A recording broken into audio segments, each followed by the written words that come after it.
ఇదేనా నీ అమ్మ? వామ్మో, నేనే గయ్యాలని అనుకుంటే ఇది నాకంటే గయ్యాలలాగుంది.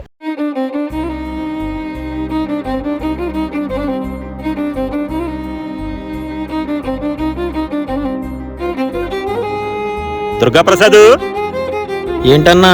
పెళ్ళి కొద్ది రోజులు కూడా కాలేదు, అప్పుడే పనికొచ్చేసేవేంటి? నా ఆర్థిక స్తోమత అంతంత మాత్రమే అన్నా. నా భార్యను బాగా చూసుకోవాలంటే నేను కష్టపడాలి కదా అన్నా.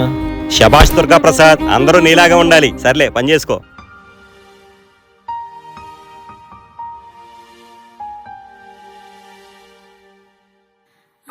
దుర్గాప్రసాద్ అన్నా,